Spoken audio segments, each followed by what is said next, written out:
comme tu dis, et ce que tu as fait avec le fondateur de Cityscoot, par exemple, quelque part, c'est développer ton réseau.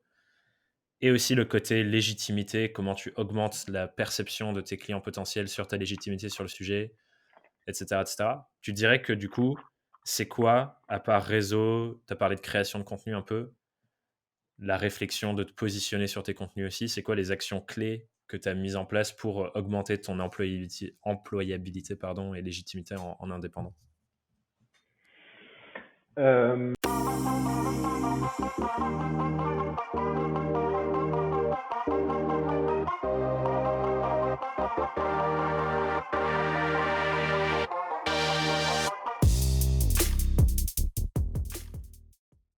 Bienvenue sur Young Wild and Freelance, Mathieu. Salut Thomas, enchanté. Content qu'on puisse discuter. Juste pour le petit contexte, j'aime bien donner un peu de contexte des premières fois où je discute avec mes invités au début d'épisode. On s'était appelé, je crois que c'était l'été dernier, où on s'était Exactement, ouais, appelé, on avait passé un petit temps au téléphone. ouais, j'avais souhaité échanger avec toi je crois que suite à un de tes contenus que j'avais vu sur LinkedIn et ça m'avait inspiré en fait parce que je pense que tu avais avancé une certaine maturation dans ton évolution et ça m'avait interpellé et puis après on a reparlé en fin d'année dernière et tu m'avais également inspiré sur le recrutement. Hmm. Ben, on va parler de toutes ces choses. Je crois que la première discussion qu'on avait eue, c'était un peu sur le positionnement et l'évolution de ça, et c'est un des sujets dont je veux parler avec toi. Mais avant de nous lancer là-dedans, on va commencer par la première question rituelle pour ancrer un peu le décor. Mathieu, comment et surtout pourquoi est-ce que tu es devenu indépendant? Alors, déjà pour mettre les choses dans leur contexte, j'ai 37 ans. Je suis indépendant depuis 5 c'est ma cinquième année là, en tant qu'indépendant. Je pense que c'est une maturation quasiment enfin, de toute ma carrière professionnelle. Pour mettre un petit peu les choses, enfin, resituer, j'ai commencé ma carrière par 6 ans en finance. Et du coup, cette expérience-là a nourri en moi une certaine compréhension enfin, j'ai eu une certaine compréhension du marché professionnel, du monde professionnel. Hmm. Et à partir de cette expérience, j'ai voulu, entre guillemets, tout faire pour, moi, enfin, c'est ce qu'on appelle travailler mon employabilité et ne Hmm. jamais être prisonnier entre guillemets, d'une entreprise. Donc, l'idée long terme, comme beaucoup de personnes, c'est la liberté. Mais pour avoir vécu la difficulté de ne pas être employable, de ne pas aller comme on veut sur différents postes, sachant que c'est quelque chose qui me démange, moi, de toucher un peu à tout. Voilà, donc c'est quelque chose qui s'inscrit un peu dans l'ensemble de ma carrière professionnelle. Donc j'ai fait d'abord 6 ans en finance et ensuite je me suis mis dans le digital. D'abord j'ai fait 2 ans dans une startup, 2 ans dans une autre startup et voilà. Après je me suis lancé en freelance fort de tout ce que j'avais appris, mais avec l'idée vraiment de toujours travailler l'employabilité, l'aspiration à la liberté et une autre chose qui est vraiment fondamentale chez moi, c'est de toucher à plein de sujets. Hmm. Je pense que j'avais toujours la frustration de faire. En fait, ça me convient pas de faire 5 jours par semaine sur le même sujet pour une même entreprise. Tu vois, l'entreprise que j'ai quittée avant d'être indépendant, c'était Sendinblue. Je faisais 5 jours par semaine sur des sujets. À partir du moment où je suis devenu indépendant, j'ai continué à travailler avec eux un jour par semaine. Depuis que j'ai arrêté, je travaille un jour par semaine.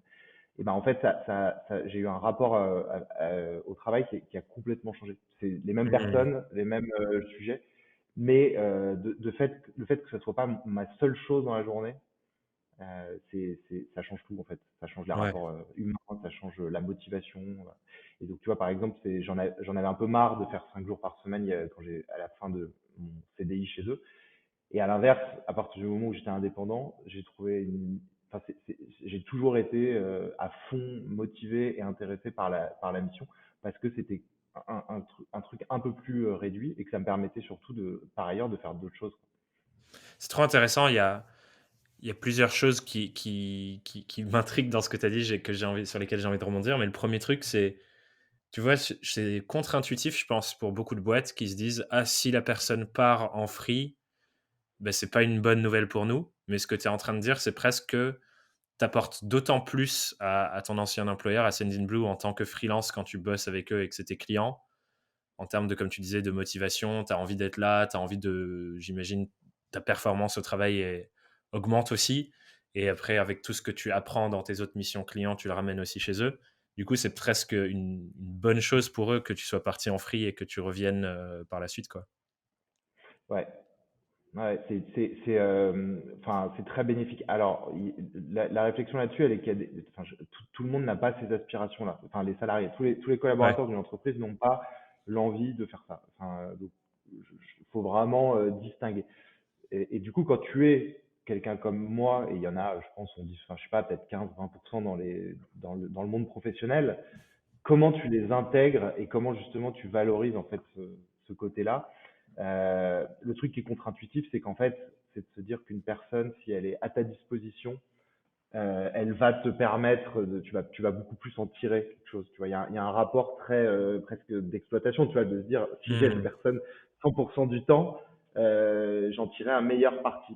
Et du coup, ce qui est contradictoire, c'est ben, justement ce que tu dis, c'est que il y a toute la valeur conseil, tu vois, de dire ce que tu as vu ailleurs, d'avoir une journée où en fait tu concentres une énergie qui n'a rien à voir. C'est-à-dire que c'est clair. tu vois, moi, ma conviction, bon, après j'ai des convictions assez fortes, c'est que on devrait pas travailler pour une entreprise 5 jours par semaine, tu vois. Je trouve que il y a des énormes redondances, que ce soit par les réunions, que ce soit par tu vois, franchement, enfin, souvent quand t'es salarié, tu finis ta semaine, tu te dis mais c'est la même que celle d'avant, c'est la même que celle, tu vois. Et ça, je trouve que cette approche euh, est un peu très contradictoire. Alors, on est en train d'y réfléchir avec le télétravail, mais pas vraiment. En fait, on va quand même un petit peu là-dessus. Et moi, il y a un livre, alors je sais plus, c'est un américain sur enfin, en gros, c'est quelqu'un qui dit si tu travailles que 2 heures par jour, qu'est-ce que tu ferais, tu vois. Et j'avais lu, je crois que j'avais pas lu le livre, mais j'avais lu un article. Et en fait, ça m'a marqué toujours, c'est de dire si ma journée de travail ne durait que 2 heures, qu'est-ce que j'en ferais? Alors, Hmm, je pense que quand tu es sur plein de sujets et que tu es indépendant comme on l'est, tu as une profondeur qui est illimitée. Mais par contre, je pense qu'il y a plein de salariés qui devraient aussi se poser cette question. Et voilà, après, bon, c'est comme ça, quoi. Ils vont pas, tu vas pas squeezer les réunions, mais moi, je sais que, tu vois, j'avais un comportement en entreprise qui était pas toujours compris. Parfois, moi, il fallait que j'aille partir dans un café. Je pense que ma boss, si elle entend ça, enfin, mon ancienne boss, si elle entend ça, elle devenait fou. Elle me disait, mais il est où Mathieu, tu vois? Il est où? Mais en fait, j'avais besoin de changer de cadre parce que dans un café, je switchais, je retrouvais de la créativité. Un jour, je lui ai dit, écoute, faut que j'aille bosser une semaine à New York, tu vois. Elle a passé, enfin, tu vois, c'est dur parce que quand autour de toi, tu as des salariés qui veulent, enfin, tu vois, enfin, qui n'ont pas forcément ces envies, ouais, c'est dur à gérer, tu vois. ouais, clairement. Et en fait, moi, ça me fait avancer de changer de cadre, tu vois. Enfin, ça fait du bien, ça déploie la créativité, ça maintient un rapport de confiance, voilà. Et puis moi, Ouais, je suis c'est assez hyper passionné intéressant. sur mes sujets. Je suis assez Ouais. passionné sur mes sujets, donc l'entreprise peut me faire confiance en fait sur le fait de respecter en fait la mission.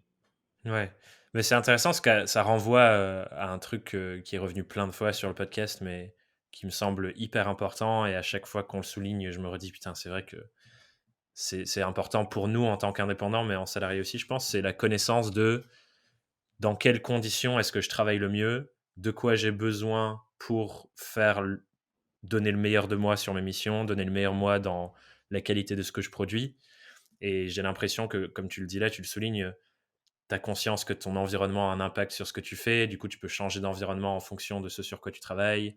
Tu as conscience qu'il te faut de la diversité pour nourrir ce que tu fais et donc pas être 5 jours par semaine sur la même mission. Et du coup, tu peux construire ton activité basée sur ces savoirs-là plutôt parce que tu pourrais très bien te dire, ben moi, mes missions, je vais faire une semaine chez un client, puis une semaine chez un autre où tu fais des missions plus longues, ce qui est le cas d'autres personnes qui font la même chose que toi. Alors que toi, au contraire, c'est plus réparti de manière régulière, mais sur plusieurs semaines et un jour par semaine, quoi. Ouais, et tu as raison de souligner que en fait, quand tu es indépendant, moi je me suis rapproché de cabinets en fait quand je me suis lancé au tout début, tu sais, qui fournissent des missions et en fait, eux, ils ont beaucoup de missions qui durent 6 mois, tu vois, genre, est-ce que tu Ouais, peux faire 6 mois pour tel grand groupe et tout. Et en fait, moi, je les ai tous refusés. Je leur disais, écoutez, désolé, moi, c'est pas, je me suis pas mis à mon compte pour ça. Donc, je veux continuer à garder ma clientèle et à travailler pour différents clients. Et ça, enfin, dans les approches de freelance, enfin, quand on se lance, de garder ses principes, c'est fondamental. Et moi, j'ai vraiment, c'est un truc que j'ai pas voulu y couper, quoi. Donc, je me suis privé de missions, enfin, régulièrement, j'ai refusé, mais j'étais cohérent, quoi. Mmh. Tu me fais le bon lien. Un des sujets, comme je disais, sur lequel je voulais discuter avec toi, c'est, le sujet de la manière dont tu t'es positionné au début de ton activité et comment ça a évolué dans le temps. Ce que j'entends, c'est quand tu t'es lancé, tu as continué de travailler avec Sendinblue, ton ancien employeur, et je pense que c'est une super bonne pratique pour ceux qui peuvent garder un très bon rapport avec leur ancien employeur qui était déjà en CDI, de continuer avec eux en tant que client. Mais je me demande, du coup, à ce moment de lancement, quand tu continues de faire les mêmes choses que tu faisais avant pour Sendinblue, comment tu te présentais à l'extérieur à d'autres clients à ce moment-là? Est-ce que tu avais déjà ce positionnement que tu as aujourd'hui de, si je reprends ta phrase LinkedIn, c'est j'aide les acteurs de la French Tech et les grands groupes à acquérir davantage de clients sur les volets acquisition, SEA, etc. C'était déjà ça à l'époque ou pas? Alors moi, en fait, le contexte, c'est ce que j'ai fait chez Sendinblue aussi. Donc chez Ouais. Sendinblue, moi j'ai fait deux choses que je décris sur mon site qui s'appellent acquisition et mesure de performance. Donc quand j'étais chez Sendinblue, l'acquisition, moi j'étais la personne responsable, enfin, j'étais d'ailleurs le seul à gérer le compte Google Ads, donc le search. Alors il s'avère que c'est un des gros canaux voilà, de cette entreprise. Donc c'était un méga challenge. J'ai grandement contribué à la croissance de Sendinblue enfin, en ayant vraiment structuré et bien pensé ce canal. Et du coup, donc là, c'est un premier volet que j'ai aussi développé avec la partie mesure de performance. Hmm. Donc la mesure de performance, c'est qu'en fait, quand tu fais de l'acquisition, bah, il faut mesurer ton trafic, comprendre les taux de clic, comprendre la conversion. Mais je l'ai, bon alors, enfin, le fondateur de Sunnyblue c'est un polytechnicien, donc on va dire que sur la partie data, il m'a légèrement challengé, et puis moi j'adore ça. Donc enfin, après la partie Google Ads, j'ai mis en place tout ce qu'on appelle la BI, Hmm. Business Intelligence, donc j'ai développé l'outil qu'ils utilisent voilà, pour poursuivre la mesure de performance. Et voilà. Et ça, je me suis rendu compte que c'était tellement utile. En fait, c'est tellement puissant pour une entreprise de prendre des décisions euh, avec des éléments chiffrés que quand je me suis lancé à mon compte, je me suis dit, voilà, moi, le premier truc que j'ai dit, je me souviens, j'avais écrit la première chose que j'ai fait, c'est faire une carte de visite. Tu vois. Et sur ma carte de visite, j'avais écrit une phrase qui était des visiteurs et de la data pour avoir plus de clients. Et en fait, c'est l'idée, c'est que c'est ça. Enfin, c'est pour ça que le digital est, enfin, fantastique, ça est vraiment à une valeur ajoutée. C'est par rapport au marketing traditionnel, c'est qu'on peut tout mesurer. Et comme on peut tout mesurer, du coup, on peut tout faire progresser. Tu vois, c'est comme ça que Sendinblue aujourd'hui est ce qu'il est. C'est qu'en fait, comme tout est mesuré, mais c'est le cas de Blablacar, c'est le cas de Google et tout. Donc c'est fort de ces deux expériences, enfin, ces deux facettes. Après, je me suis lancé, enfin, j'ai fait mon site, je me suis lancé et tout de suite, moi, j'ai voulu écrire des articles sur le SEA.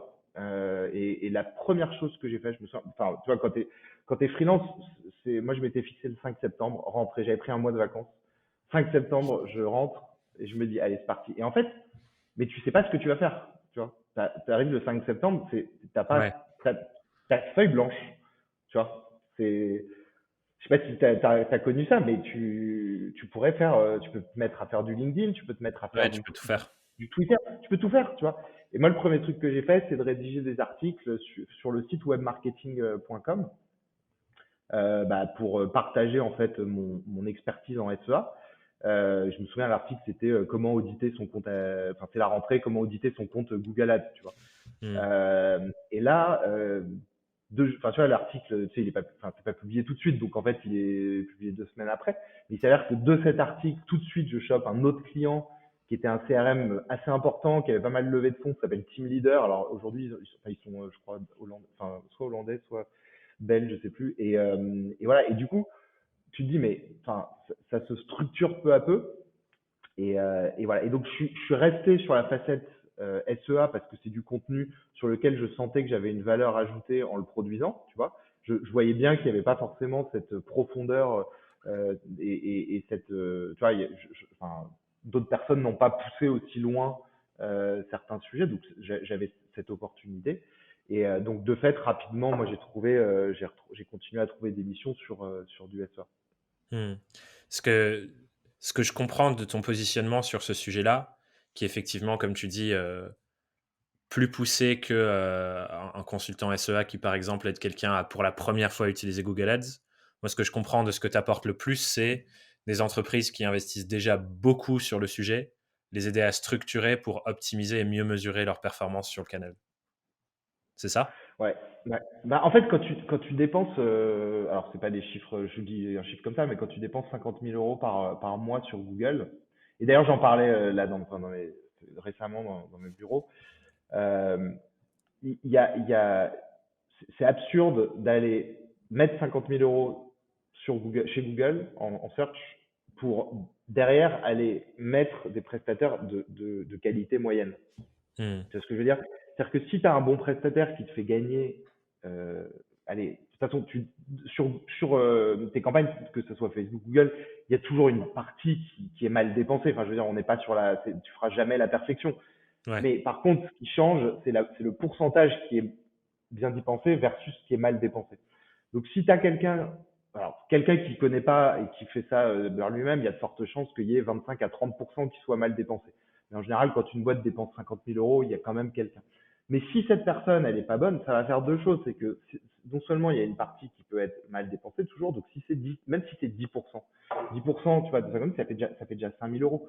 Donc, qu'est-ce qu'il vaut mieux? Il vaut mieux mettre sur de l'expertise ou filer cet argent à Google. Moi, je pense que, enfin, tu vois, c'est quand même relativement logique de se dire qu'à Ouais. ces montants-là, en fait, tu vois, c'est comme les agents immobiliers, tu vois, enfin, faut mesurer en fait l'enjeu qu'il y a.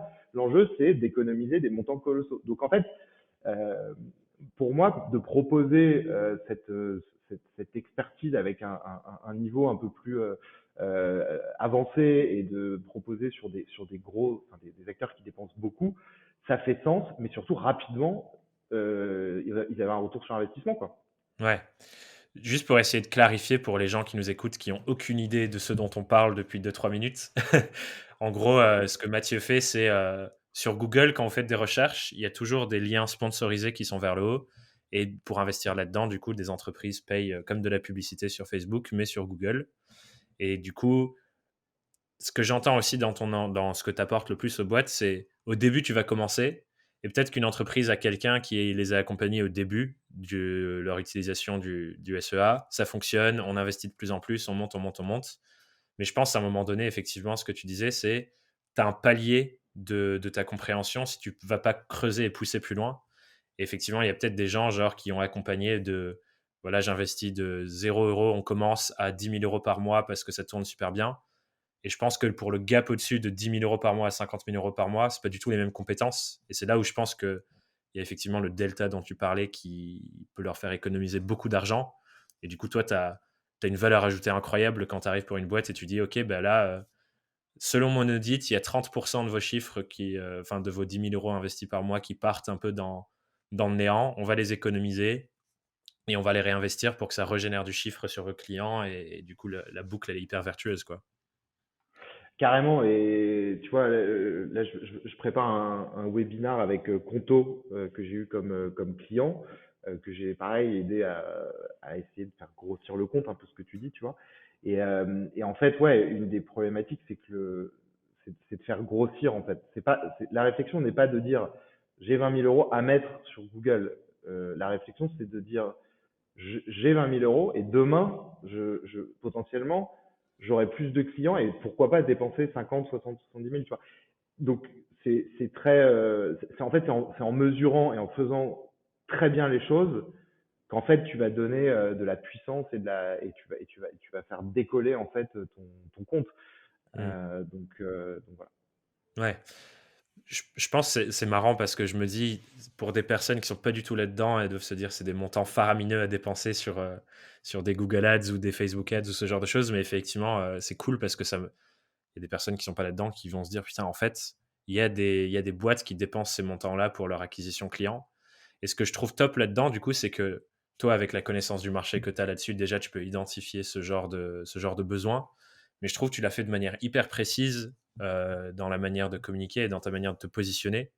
Et c'est, à mon sens, hyper important, cette précision quand tu connais bien ton marché dans le positionnement, où tu as une offre sur ton site, par exemple, qui est pour les gens qui dépensent plus de 10 000 euros par mois sur Google Ads ou sur Bing Ads, et qui ont des équipes SEO en interne.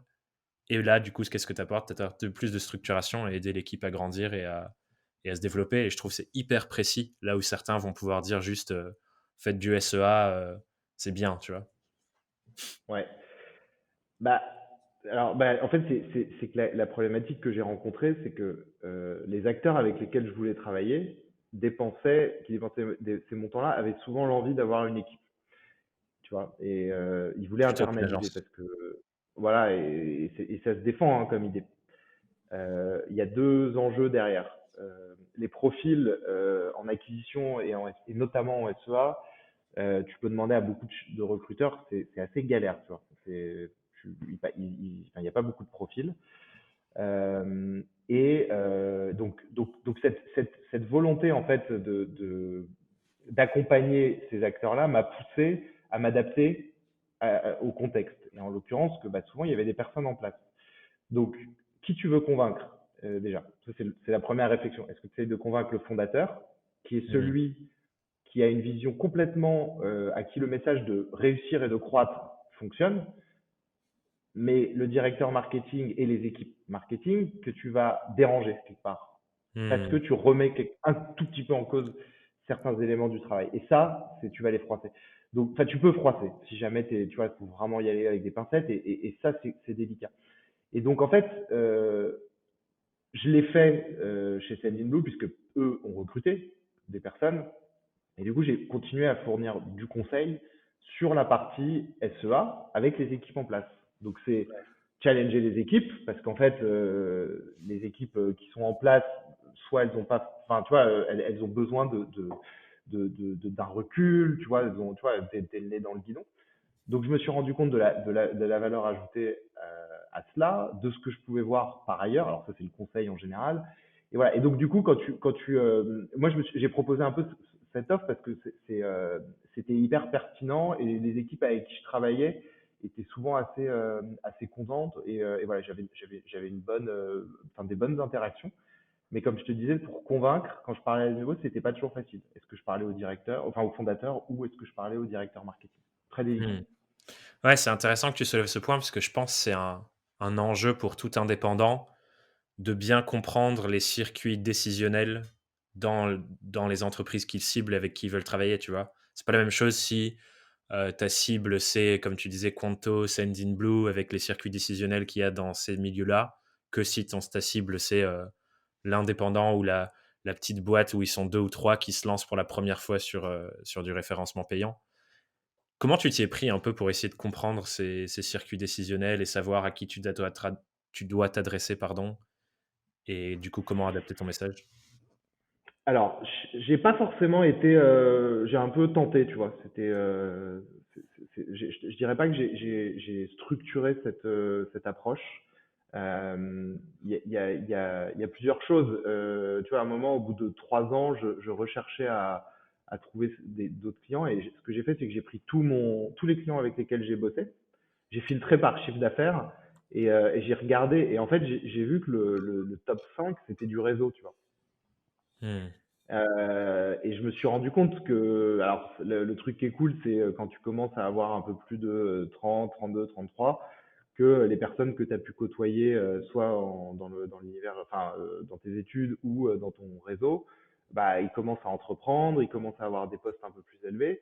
Donc forcément, ça, c'est précieux, tu vois. Enfin, tu vois, moi, le Conto, je pense que je les ai convaincus parce que le fondateur Alexandre, c'est un pote de pote Mmh. que j'ai rencontré à un dîner. Mais est-ce que je l'aurais convaincu sinon? euh, c'est hyper bizarre parce que tu vois, par exemple, au lancement de Conto, il m'avait appelé pour me poser des questions sur le SEA. Moi, j'avais laissé, tu vois, tu te dis, bon, bah voilà, il veut lancer une banque en ligne, très bien, le truc part, ça part. Et puis 3 ans après, bon, Conto, c'est quand même devenu énorme. Et moi, C'est clair. je les avais rencontrés quand même plusieurs fois. J'avais fait des déjeuners, mais voilà, les équipes sont en place. Tu vois, c'est normal. Tu as des personnes qui ont été recrutées, bah, ils ont carte blanche, on leur laisse leur chance. Donc et notamment ces équipes en place, finalement, sont assez hermétiques tu vois, elles ont des convictions qu'elles nourrissent parce qu'elles peuvent lire. D'où, justement, si tu veux parler en fait à ces équipes-là, faut être vraiment dans l'évangélisation et d'avoir une légitimité. Donc tu te positionnes comme tel. Et moi, par exemple, c'est quelque chose que je suis en train de trouver un petit peu récemment sur mes sujets de SA, où je sens, tu vois, que je parle à des gens qui font de l'acquisition, qui sont des responsables marketing, ce que j'arrivais pas forcément à faire au tout début, tu vois. Et tu sens Mmh. qu'il faut qu'il y ait quand même une légitimité, une certaine assise pour que les personnes très opérationnelles t'écoutent, tu vois. Et je pense à des personnes, enfin, je pense que tu vois très bien qui est Danilo Duchesne sur Facebook. Ouais. Lui, il a fait l'approche enfin, tu vois, par le bas, tu vois, bottom up. Donc, il a massivement convaincu de la cible de études, enfin, universitaires jusqu'à 4 ans d'expérience, tu vois. Donc, bim, et c'est eux qui ont remonté son message en disant il est comme ça. Moi, je pense que j'ai quand même plutôt eu une approche inverse qui est de descendre, tu vois. Et donc, du coup, d'aller chercher les fondateurs. Tu vois, c'est un exemple, j'ai bossé avec City Scoot. City Scoot, je suis pas loin d'avoir harcelé le fondateur. Tu vois, je crois que, je sais pas, je lui faisais du LinkedIn.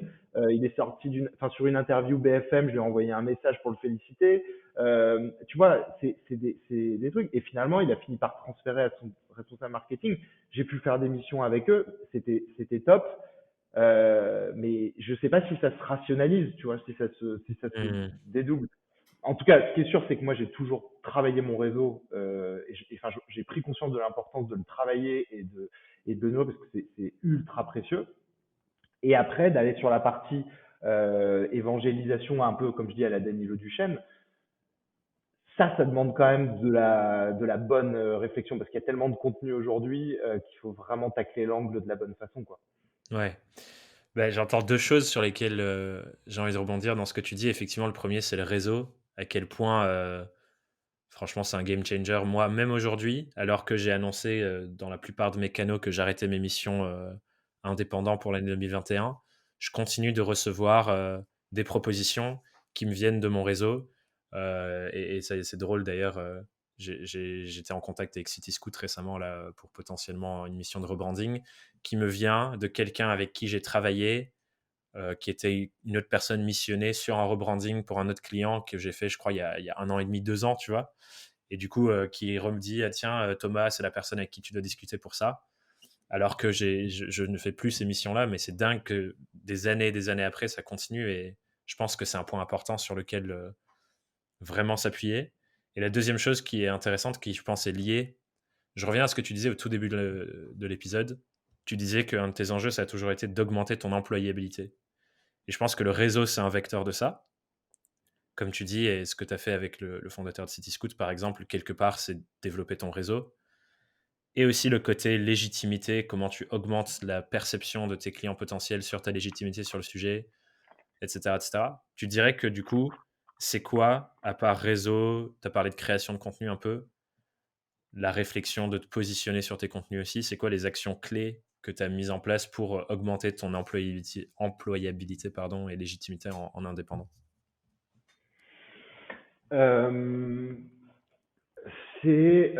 alors, il y a quand même suivre l'actualité, je pense. Tu vois, de s'intéresser à cet écosystème startup. Hmm. J'ai fait il y a ça. Il y a aussi comprendre les mécanismes qui nous guident en fait. Enfin, tu vois, moi je sais que par exemple pendant pas mal de mois j'ai travaillé avec une coach et ça te pousse, enfin ça te pousse à évoluer. En fait, enfin le ça rejoint comment tu continues à travailler ton employabilité quand tu le transposes quand tu es indépendant, c'est comment tu continues dans toute ta vie d'indépendant d'avoir de la motivation et d'aller plus haut l'année suivante, tu vois, Hmm. je trouve. Parce que autant, moi, alors, qu'est-ce que c'est moi la définition derrière l'employabilité? C'est de pas arriver à 45 ans d'être à la merci d'une entreprise. Tu vois ce que je veux dire? En Ouais. fait, enfin, pour comprendre en fait moi ce qui m'était arrivé en finance, c'est que j'étais isolé sur un type de métier. Tu vois, un truc super précis euh, qui m'intéressait partiellement, ça m'aurait intéressé, ça pouvait m'intéresser encore peut-être 2 ans, 3 ans, mais jamais j'aurais fait toute ma carrière Ta dessus, tu carrière, vois. ouais. et ça, mais c'était, enfin, moi, c'était mon traumatisme, tu vois, de me dire, à 45 ans, t'es obligé de rester dans l'entreprise, parce qu'en fait, t'es plus employable, quoi. Et donc, en fait, l'idée de toucher à plein de trucs, de continuer à se former, c'est un peu mon moteur, tu vois, mon truc très, très, très fort. Donc, forcément, se former, échanger avec des personnes comme toi, comme bah, d'autres indépendants qu'on connaît, de continuer d'échanger avec des fondateurs, d'écouter des podcasts, tu vois, ça, clairement, je pense que je l'ai fait tout le temps. Enfin, d'ailleurs, je crois que depuis que je suis dans le digital, j'ai cette approche très, Mmh. très continue. Et ensuite, donc, une fois que tu te dis tu es indépendant, a priori, tu te dis tu as réussi un peu l'idée de l'employabilité, tu vois. Si tu as fait 2 3 ans d'indépendant, tu as réussi ce truc-là. Mais après, c'est de te dire, je vais pas faire la même chose pendant 15 ans. Tu vois, je vais pas avoir pareil à 45 ans d'être toujours l'indépendant qui vient dans les boîtes tu vois, ça Ouais. fonctionne plus. Je pense que j'en aurais marre.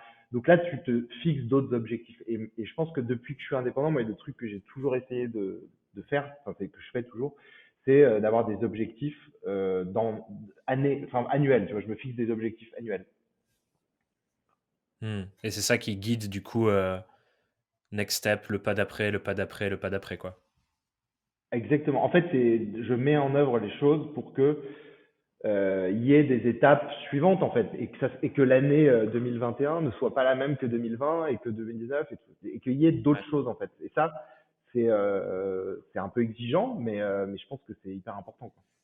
Si du coup on re-regarde un peu les 5 dernières années de ton activité freelance, tu dirais que c'est quoi les 5 grosses étapes que tu as passées?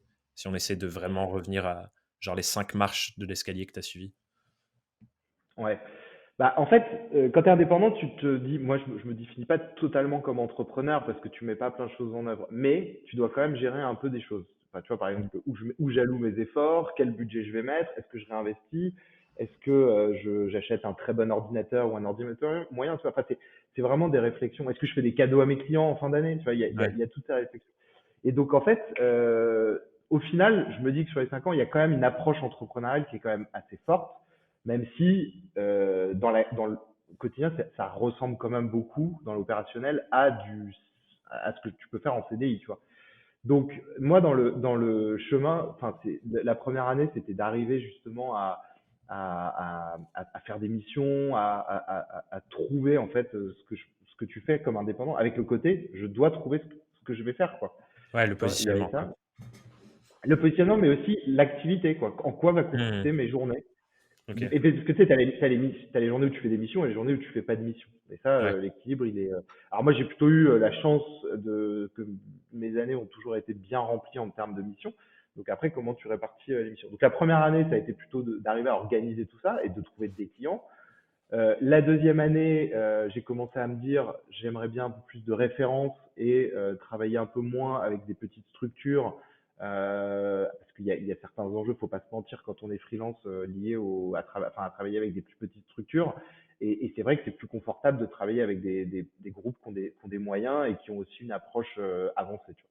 Donc après voilà, et puis surtout aussi d'avoir des références, tu te rends compte que ça aide, tu vois. Ouais. Enfin, aujourd'hui, quand je parle à un client et que je dis Fanny Blue, Conto, City Scoot, bon, tu vois, t'as fait une grosse partie du boulot, quoi. Ouais, du travail, Et ouais. tu vois, t'as bien avancé. Donc après, voilà, l'étape, après trouver les gros clients, après c'était devenu essayer de trouver un peu plus son positionnement. Et là, maintenant, récemment, moi, c'est de faire grossir mon activité et potentiellement bah, de recruter. Et là j'ai plus l'impression d'arriver dans une dimension plus entrepreneuriale. Mmh. C'est quoi du coup ta vision justement sur ça de à partir de quel moment tu t'es dit: «Là, j'arrive à un palier et la prochaine marche, c'est que je vais m'entourer, je vais recruter, et être devenir une équipe»? C'est quoi le moment où tu t'es dit: «OK, bah, ça doit évoluer dans ce sens»? Alors moi, c'est toujours pareil, ça cogite et à un moment, j'ai un truc qui me fait accélérer, tu vois. Donc Sydney Blue, c'était pareil, je voulais un peu partir et puis j'avais passé des entretiens et avec une autre boîte, ça avait capoté et puis finalement, allez, je suis parti en indépendant.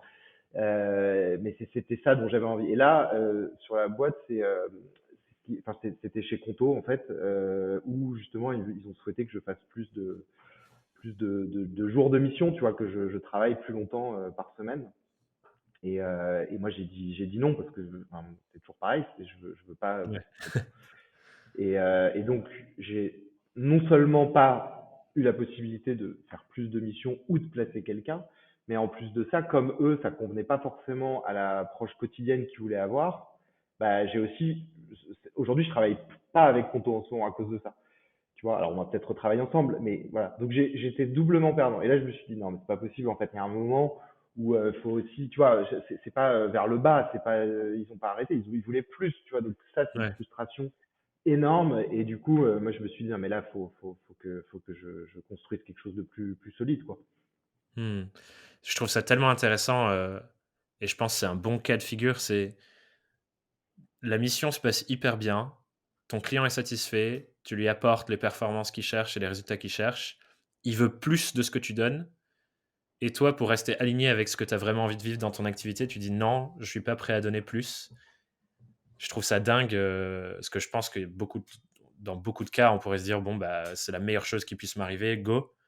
Alors que là, tu es resté vraiment aligné sur voilà ce que je veux pour mon quotidien d'indépendant et du coup, on va dire non pour l'instant et pas être dans la peur de ah, je vais plus jamais pouvoir bosser avec eux et tout. Je trouve que c'est une belle preuve d'alignement avec toi, quoi.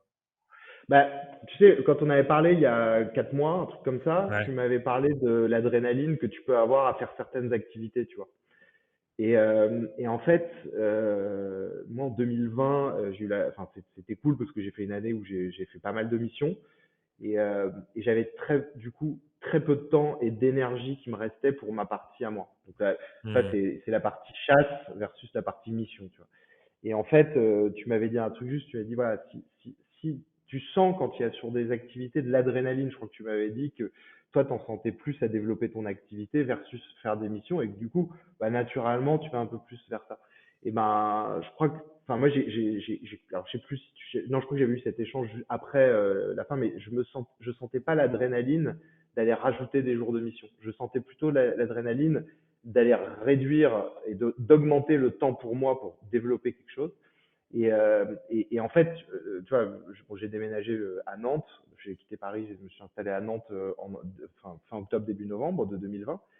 Et en fait, en ne travaillant plus avec Conto, j'ai libéré du coup beaucoup plus de temps pour mon développement d'activité. Et depuis novembre, j'ai remis, parce que enfin, quand tu travailles pour être freelance, tu vas travailler pour à peu près avoir deux, trois clients en même temps. Mais quand tu veux travailler sur un mode enfin, un peu plus, tu vois, recruter et s'entourer de personnes, il n'y a plus de limite en fait. Tu peux prendre un nombre non limité de clients, tu vois. Ouais. Et donc, du coup, c'est un autre travail, tu vois. Donc, j'ai dû le faire switcher. Mais en tout cas, depuis novembre, je mets une énergie et une motivation dans mon travail. Mais c'est un truc de fou. Et tu vois, j'ai suivi ce que tu m'avais dit, c'est-à-dire d'aller vers ce qui me procure de l'adrénaline et ce qui Mmh. me booste. Et en fait, tu vois, tu sens qu'il y a plus, tu sens que t'as pas de limite, il n'y a rien qui t'arrête, quoi. Mmh. J'adore cette réflexion parce que comme tu le disais très bien, c'est celle que j'ai eue aussi en fin d'année d'arrêter, les missions où je savais que j'en aurais et je savais que c'est ce que je savais faire pour me concentrer à 100 sur, ce que je fais pour les indépendants et tu vois, c'est presque à l'inverse de ce que me disait mon cerveau de ce qui fonctionne, c'est là et c'est là où tu as déjà ta réputation et tout continue. Mais suivre plus l'information que me donnait mon corps comme toi tu dis d'adrénaline, moi je sentais plus genre mon niveau énergétique quand je me pose sur, là par exemple je suis en train de me poser sur tout le fond des systèmes techniques et de refaire mes formations et tout. Et je sens que j'adore faire ça, quoi. C'est trop bien. Et mon niveau énergétique, quand je rentre dans le bureau pour faire ça, pouf, il monte. Alors que quand c'était pour bosser sur des missions clients, ben, ça redescendait. Et je trouve que c'est hyper intéressant de se dire, en fait, il y a plusieurs sources d'informations qui nous viennent de notre tête, de notre corps, du monde extérieur aussi, et voir comment je prends tout ça en compte pour prendre des décisions plus alignées, tout en gardant en compte, et je pense que c'est le bon moment d'en parler, qu'il y a quand même des enjeux de terre à terre d'une boîte. On est une boîte et du coup, on doit avoir des finances qui tournent, etc. Et je pense que c'est un bon critère à prendre en compte. Et ça me fait venir sur ça aussi. La question que je voulais te poser, c'est est-ce que cette réflexion de diminuer l'émission pour te concentrer sur le développement, est-ce que c'est venu avec une nouvelle réflexion tarifaire? enfin, c'est quoi aussi les paliers dans ta gestion de ce que tu fais payer à tes clients et des tarifs que tu pratiques par rapport à Alors, ça? tu veux dire l'envie de développer son activité? Parce que, alors, pour moi, l'envie de développer son activité n'est pas liée à la rémunération. Mmh. Enfin, c'est même, c'est même plutôt difficile. Non, la réflexion tarifaire, d'ailleurs, j'ai oublié d'en parler dans les objectifs, mais la réflexion tarifaire, c'était un de mes objectifs, c'était mon objectif, genre de l'année 3, je crois, que je m'étais fixé. OK. Tu vois, et Parce c'est pour que ça que j'avais commencé à travailler avec une coach. ouais, bah, je précise un peu ma question, du coup, c'est quand on veut diminuer le nombre de missions ou en tout cas les jours en Ouais. mission pour se concentrer plus sur du fond, à mon sens, un des enjeux, c'est diminuer le nombre de missions, mais du coup augmenter son TJM pour continuer d'avoir une sorte d'équilibre. Toi, je pense qu'un truc qui t'a beaucoup aidé, c'est d'avoir des références de boîtes ref, de clients références sur les sujets French Tech et tout, ce qui te permet du coup de monter ta légitimité, donc de monter ton TJM, etc. C'était quoi, je suis curieux de savoir dans ton évolution, toi, comment tu as géré ce truc de monter ton TJM par rapport à baisser les missions. Est-ce que c'était rationnel comme réflexion ou pas? Bah, en fait, mon TGM, je l'avais déjà augmenté. Donc, en 2020, en fait, j'ai fait beaucoup de missions avec mon TGM qui m'allait bien et qui me permettrait mais, enfin, en fait, c'est pas qui me permettait parce que, justement, est-ce que tu raisonnes ça me permet donc j'ai tant, et si j'arrive à tant, je raisonne. Moi, ce que j'ai fait, en fait, en 2021, c'est que j'ai pas du tout dit, il me faut tant, j'ai pris, Mmh. et du coup, voilà, je pense que j'ai fait une très bonne année. Mais non, c'est juste qu'à un moment, je me suis dit, non, mais là, il faut que je fasse 2 jours. En gros, l'idée, c'était que si jamais tu fais 4 jours de mission par semaine, enfin, même trois et demi, en fait, parce que, enfin, faut voir comme c'est intense une journée de mission. En fait, quand il te reste un jour et demi dans la semaine, tu fais tes trucs administratifs, tu rappelles tous les gens que tu dois appeler, tu vois, enfin, en fait, si tu as un jour et demi par semaine, tu fais rien.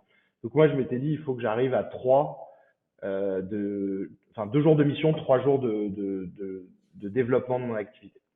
Mmh. Donc voilà, donc c'est ça un peu l'idée, c'est de pouvoir vivre avec 2 jours de mission par semaine et derrière voilà. Mais je pense que mon TJM quand je fais plus que je fais 3 4 ouais, c'est bien. Ouais. Mais je trouve ça rejoint un peu ce que tu disais sur le fait de pouvoir mesurer les choses et tout. Je trouve que cette approche de dire: «Mon objectif, c'est de faire tant de jours de mission, tant de jours de développement par semaine. Pour pouvoir vivre avec ça, comment je corrèle mon TJM là-dessus?» Et ensuite, comment je développe la légitimité nécessaire pour que mon TJM, qui est mon TJM cible, soit légitime. Et je trouve que de mesurer comme ça, tu vois, parce que je pense qu'il y a beaucoup de personnes qui ne posent pas cette réflexion de combien de jours en mission, combien de jours sur le développement, du coup mon Ah oui. TJM en fonction, etc. Et qui sont juste, il faut que je remplisse mon carnet, et si ça veut dire que je bosse tous les jours de la semaine ou peut-être même 6 jours, c'est pas comme ça que je mesure, c'est en nombre de clients ou en nombre de chiffres d'affaires, alors que la mesure de... J'adore faire ce travail-là de partir du mode de vie que tu as envie d'avoir, poser à quoi ça ressemble idéalement, du coup, comment je fonctionne sur mes TJM, sur mes offres, sur la méthode de travail que je fais, etc., pour rentrer dans ce cadre-là.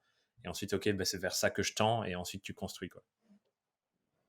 Alors, ouais, la réflexion, elle est importante. Il y a, il y a,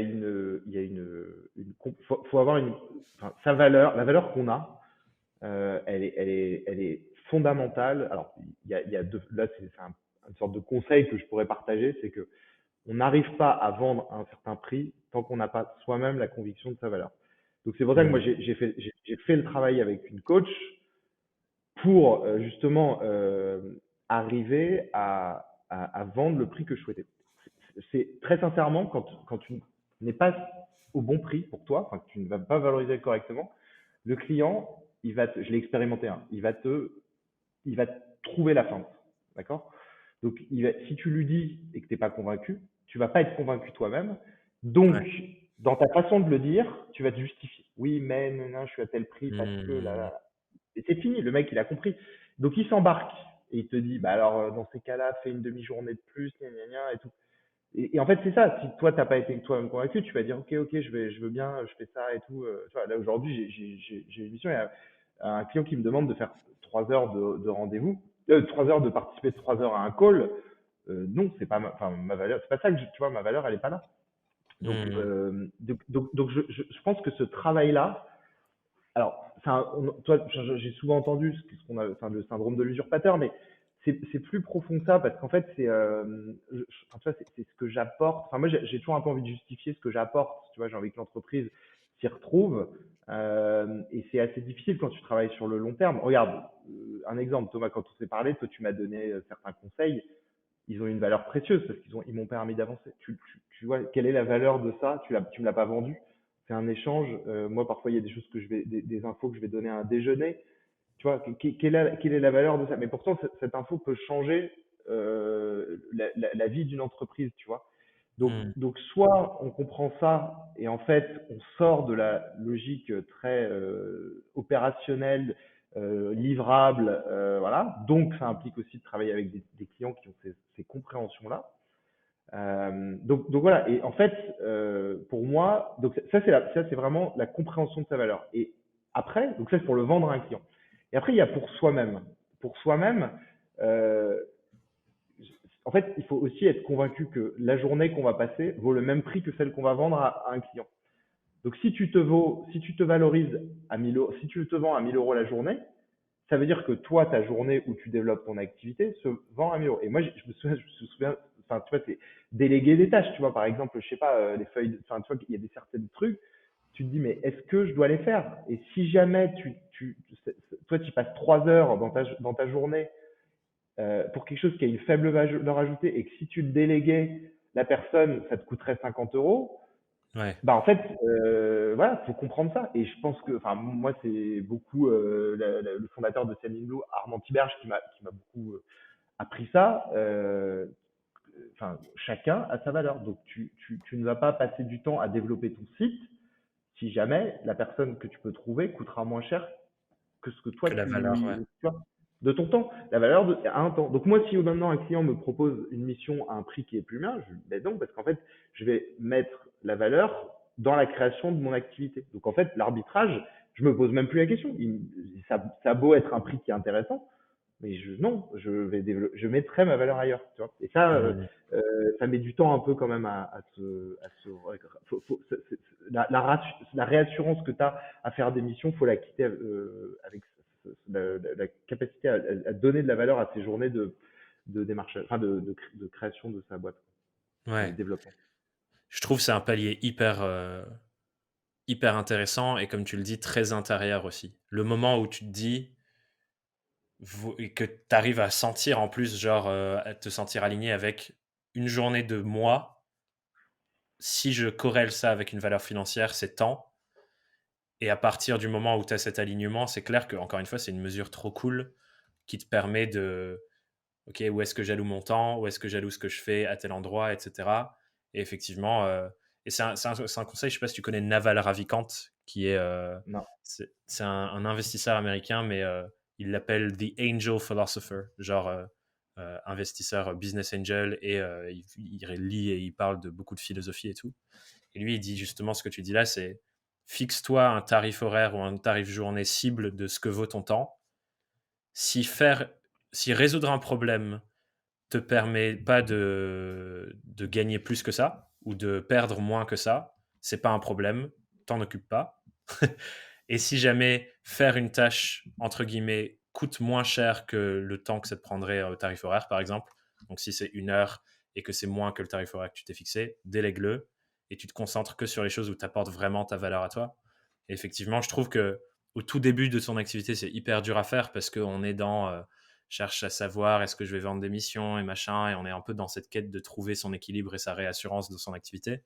Mais à partir d'un moment, je pense que c'est un palier hyper important à passer où l'ancien monde nous retient un peu en arrière et il faut rentrer dans cette nouvelle perspective des choses, quoi. Ouais, tu as raison, et c'est là où être indépendant, ce n'est pas juste avoir une expertise, c'est aussi, c'est là, enfin, tu vois, c'est pour ça que je disais tout à l'heure que c'est un peu, c'est vrai et pas vrai de dire qu'un freelance n'est pas entrepreneur, parce il a quand même cette dimension d'organiser son temps sans qu'on lui dise ce qu'il doit faire. Donc si demain, tu vois, enfin moi je pense à la boîte Germinal, tu te dis que le mec, il est parti sur LinkedIn, mais je sais pas, demain, moi, je reviens, si je commençais ma carrière en tant que freelance, qu'est-ce que je ferais? Est-ce que tu vois, tu as plein d'éléments, tu vois, qui sont que tu peux avoir envie de faire. Alors moi, c'est une reco que je donne à mes clients aussi, tu vois, est-ce que tu peux pas faire par mimétisme. Donc, si Grégoire Gambetto de chez Germinal, il adore communiquer sur LinkedIn, ça sera peut-être pas le truc de quelqu'un d'autre, tu vois. Donc, faut Ouais, aussi trouver le truc qui est dans son ADN. Et c'est ça, et c'est comme ça qu'en fait tu recommences, donc enfin tu avances.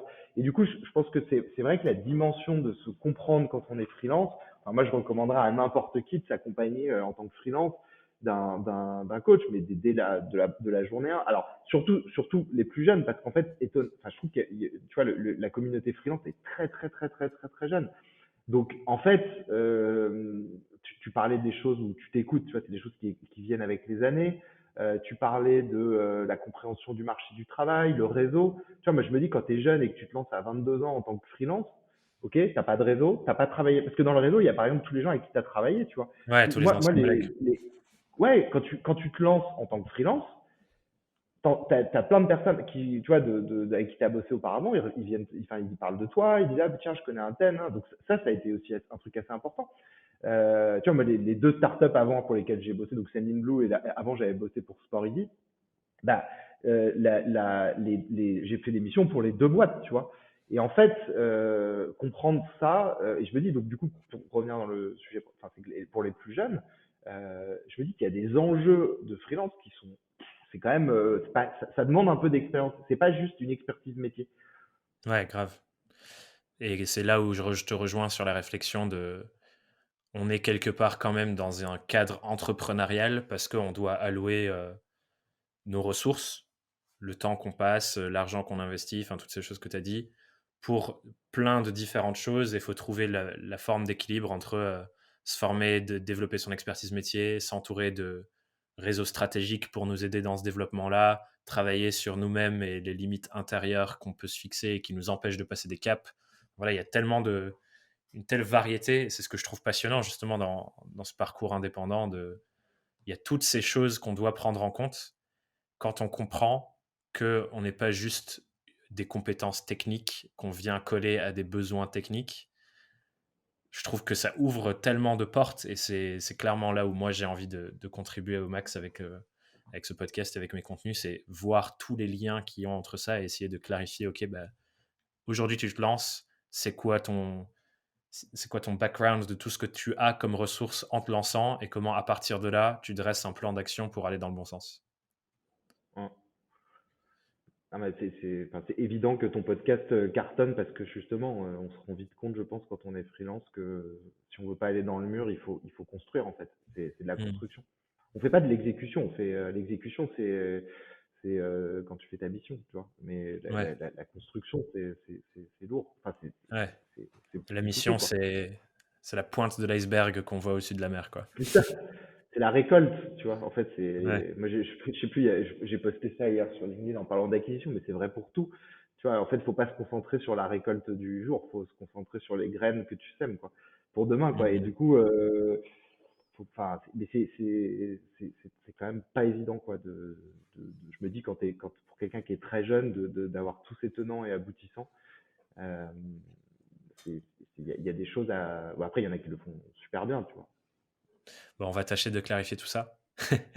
On arrive du coup, Mathieu, sur les questions rituelles de fin d'épisode, en parlant de choses pas évidentes.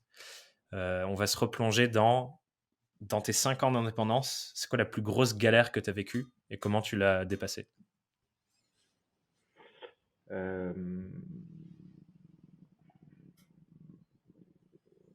Qu'est-ce que j'ai eu comme grosse galère? Alors, très sincèrement, j'ai plutôt eu, ça a été plutôt, enfin, ça a été plutôt cohérent, tu vois, que ça soit pour trouver des clients, pour en vivre, pour arriver, tu vois, à communiquer. Mais pour moi, les grosses galères, enfin, c'est plus dans l'activité, ce qui est assez galère, et ça a toujours été un peu le cas, c'est la partie contenu. Hmm. Euh, C'est-à-dire qu'en fait, tu vois, enfin, moi, quand je fais des articles, moi, je fais souvent des articles un peu longs, mais je sais pas, je me perds, tu vois, dedans. Et en fait, euh, d'avoir un alignement sur cette partie-là, je trouve que enfin, moi, c'est ma grosse difficulté. Tu vois, j'ai plein d'articles qui sont en suspens, pas finis, dans mes, je sais pas où, dans mes drafts, dans mes trucs, qui pourraient être super intéressants pour plein de gens, que des personnes qui veulent se former au SEA adoreraient lire et tout. Là, tu vois, je suis en train de faire un article sur les comment utiliser les algorithmes avec les réseaux sociaux quand on est annonceur. C'est un, enfin, je sais pas, tu vois, parfois je me perds dans le truc et ça c'est chaud, quoi. Je galère, quoi. Et ça, Mmh. ouais, je perds le fil de ce que je veux dire, à qui je veux parler. Tu vois, est-ce que je veux parler? Parce que, tu vois, toi, quand on avait parlé il y a un an, tu m'avais parlé de la chaîne, enfin, du tiroir d'offres, je me souviens très bien. Ouais, Et toi, tu m'avais dit qu'il faut avoir une offre pour des personnes qui sont plus larges et qui n'attendent pas forcément une expertise élevée. Et moi, je me reconnaissais pas trop dans tout ça. Donc, du coup, tu vois, je me dis, mais oui, il faut un peu faire ça, il faut aller vers des choses enfin, qui parlent à beaucoup de gens. Mais en même temps, moi, ce qui me stimule, c'est de travailler plutôt sur des choses avec une expertise hyper très avancée. précise.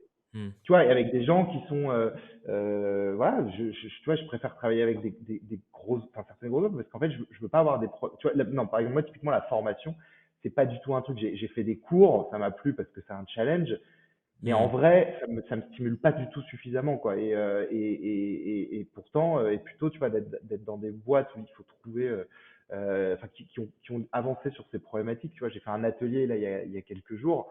J'étais avec des gens qui avaient un très, très bon profil. Et là, tu t'amuses, en fait, parce que tu sais que tu peux aller loin, tu sais tu vas pas leur sortir des banalités, ils Ouais. se sentent pas agressés parce que tu dis une remarque, tu vois, et ça, voilà. Et du coup, j'ai un peu perdu le fil de la question. C'était les galères.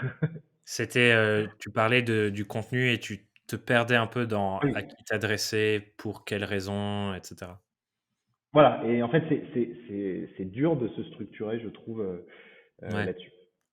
ouais. Bah, je me souviens effectivement de cette conversation où je crois qu'on était parti du contenu justement où tu disais: «J'arrive plus à savoir exactement, pour aller à la prochaine marche, c'est sur quelle typologie de personnes je dois me focaliser. Est-ce que je reste dans ce que je fais actuellement ou est-ce que j'ouvre?»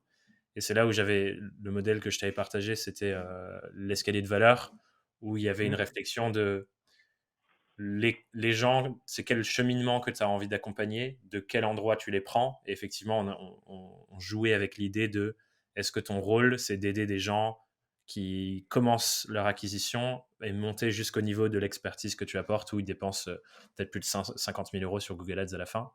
Et effectivement, je me souviens que au bout de notre conversation, tu disais que c'était plus la partie haute de cet escalier-là qui t'intéressait que la partie basse et que du coup, il fallait couper plus haut et rentrer plus dans vraiment le truc, l'expertise précise. Et je pense que du coup, c'est ce que tu apportes dans ton contenu aussi. On en parlait juste avant de ton positionnement, d'essayer de ne pas forcément dire Google, c'est les meilleurs, mais voilà exactement tout ce que vous devez savoir sur comment ça fonctionne et donc comment se positionner face à ça. Effectivement, c'est des réflexions qui ne parlent pas à la Mmh. personne qui se lance pour la première fois, mais quelqu'un qui travaille avec ce genre d'outils depuis des années et des années, quoi.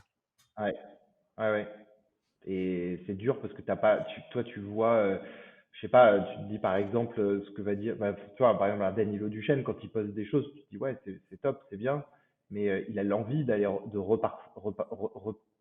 redécrire, représenter les bases, tu Ouais. vois. Et en fait, moi, ça me gave, tu vois. Et du coup, je n'ai pas l'énergie pour le faire. Donc, je veux faire certains trucs, mais en même temps, donc, tu vois, est-ce que je fais un article pour le débutant en SEA ou est-ce que je vais. Et tu vois, t'es un peu tiraillé entre les deux. Hmm. Et voilà. Et c'est vrai que là, récemment, enfin, moi, il y a 3 4 mois, j'ai fait un article sur le futur du SEA parce que beaucoup de personnes se posent la question de comment les stratégies automatisées vont challenger ces métiers, tu vois. Et c'est un article qui a été repris par la lettre de Petit Web. Tu vois, j'ai eu un truc dans le journal du net. Il y a eu, tu vois, j'ai senti qu'il y avait une portée, quoi. C'est la première fois que j'ai un truc qui Hmm. faisait, tu sens que tu fais un petit buzz, quoi. Mais j'ai passé, je sais pas, ça a été un mois, enfin pas de temps complet, mais je bossais le soir sur cet article. Ouais. Tu vois, et dans le quotidien, quand je fais ça, j'ai pas forcément l'adrénaline. Tu vois, là, mon article donc Hmm. est en suspens. Enfin, pratiquement une thèse, là, j'étais à 18 pages, tu vois. Donc, Ah ouais. le truc. Ah oui, non, mais tu vois, mais c'est parce que j'ai du mal à le prendre sans le rentrer dans le détail, tu vois. Et donc, en fait, c'est compliqué de. Ouais, c'est pas évident d'avoir cette adrénaline quand tu es un peu perdu là-dessus. Et du coup, moi, j'envisage, tu vois, typiquement un peu des podcasts, là, à partir de 2021, parce que c'est un exercice qui me paraît. En fait, il y a beaucoup de personnes avec qui je partage des choses que je sais, que j'ai vues, que j'ai entendues, tu vois, dans le conseil, à un moment, tu as vu aussi tellement de boîtes. Moi, j'ai tellement d'anecdotes que Mmh. ça a une valeur. Mais malheureusement, j'en fais pas. Alors là, j'ai fait une série d'articles qui sont des business cases sur des réussites de boîtes en acquisition. Mais c'est long, tu vois, aussi à rédiger. Alors je me dis peut-être qu'un podcast dans lequel en fait je vais à la fois avoir des personnes qui sont sympas et bon, il y en a plein aujourd'hui, mais je pense qu'il y a encore matière à proposer quelque chose de sympa. Donc Ouais, c'est de trouver du contenu dans lequel je suis à l'aise, quoi, la grosse OK. galère. Merci pour ton partage, il y a une part de moi qui a envie de rentrer dans le truc de creuser et tout, mais je vais essayer de retenir cette part-là, pour pas que l'épisode dure encore une Après. heure. La question d'après, c'est: si tu étais face à Mathieu qui se lance, c'est son premier jour d'indépendant, donc le 5 septembre, dont tu parlais tout à l'heure, c'est quoi le conseil que tu lui donnerais? Alors, ça peut paraître un tout petit peu suffisant si je dis que je suis assez content de ce que j'ai pu faire et d'avoir appréhendé les choses avec pas mal de rigueur. Voilà. Maintenant, et enfin, c'est un truc je l'entends dans tous les trucs. La réponse, c'est de se faire confiance, c'est de se faire confiance plutôt. Mais à l'inverse, tu vois, je vais plutôt te dire l'inverse. Il y a des trucs où enfin, franchement, l'audace que j'ai pu avoir, j'ai envie plutôt de me dire, mais bravo d'avoir fait ça, tu vois, le City Scoot, je suis trop content d'avoir fait ça parce que, je sais pas, c'est pas conventionnel, tu vois. Il y a pas grand monde qui va harceler le mec et puis qui va choper la mission, et voilà. Mais sur beaucoup de choses, c'est, voilà, se faire confiance. Ah non, pardon. Si, il y a une chose, c'est quand même parfois d'être un peu plus, moins direct dans ce que je peux dire à certains clients et d'être, j'aime bien être transparent et du coup mettre un tout petit peu de rondeur. Tu vois, Mmh. j'ai appris ça avec le temps, c'est de pas aller direct sur le déballer la critique. Mmh. Du coup, un communicant «plus rond» entre guillemets. Beaucoup plus rond. OK. Trop cool. Et la dernière question qui est ma préférée, j'aime bien le dire à chaque épisode pour rappeler que j'adore cette question, parce que vraiment je l'adore.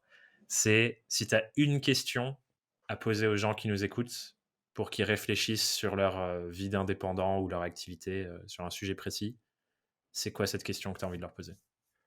Donc des personnes qui sont déjà indépendants C'est les gens qui nous actuellement. écoutent, ils sont indépendants et tu veux qu'ils Ouais. réfléchissent à un truc sur leur vie ou leur activité.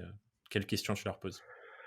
Bah, en fait, je rejoindrais ce que tu disais sur l'adrénaline, parce qu'en fait, c'est ce qui permet de te couper de ce qui te pollue en fait beaucoup, comme le LinkedIn, tu vois, c'est de se Hmm. concentrer sur le boost plutôt que d'essayer de reproduire ce que tu vois ailleurs. Et par ailleurs, c'est de se faire, en fait, de conserver ses convictions. Tu vois, ce que je disais sur ne pas faire des missions de 6 mois si tu n'en as pas envie. En fait, pourquoi tu as été indépendant? Si jamais tu ne respectes pas les raisons qui t'ont poussé à être indépendant au fur et à mesure de ta vie d'indépendant, ça va pas prendre la bonne direction. Et comme on le disait, c'est quand même assez contraignant. Hmm. Donc si je reformule ça, c'est qu'est-ce qui te donne de l'adrénaline et quelles sont les convictions qui guident ton activité?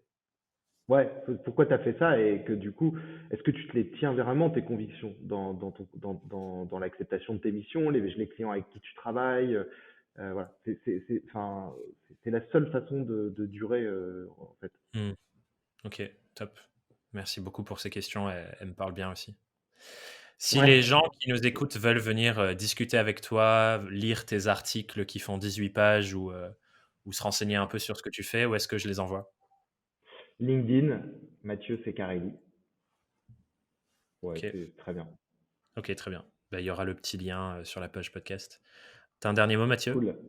pour clore cet Non, bah épisode? surtout, bah non, mais enfin, plusieurs trucs. Moi, j'adore partager, que ce soit comment ces sujets-là, tu vois, que ce soit la partie vie d'indépendant ou même reconversion de carrière, se poser ces questions-là. Donc, si des personnes veulent des partages d'expérience, veulent certaines choses, franchement qu'elles n'hésitent pas à me contacter parce que je pense que moi j'ai eu d'autres gens qui ont passé ce temps-là et c'est appréciable. Donc si elles ont envie aussi, j'essaierai de le faire. Et voilà. Et en fait, parfois, il faut qu'on te dise la chose et enfin, ça fout un boost. Déjà, moi, je continue d'accompagner les personnes à qui je leur dis ça, enfin, qui se posent des questions. Et comme je suis passé par certains chemins, tu sens que tu les aides. Et tu vois, que ce soit la reconversion ou le passage à la vie de freelance, je suis vraiment passé par ça. Et n'hésitez pas si vous voulez des conseils, quoi. Trop bien. Super, ben merci beaucoup Mathieu pour cet épisode. C'était un vrai plaisir de te recevoir. Bah ouais, cool Thomas, merci beaucoup. À bientôt. Avec plaisir. Bye.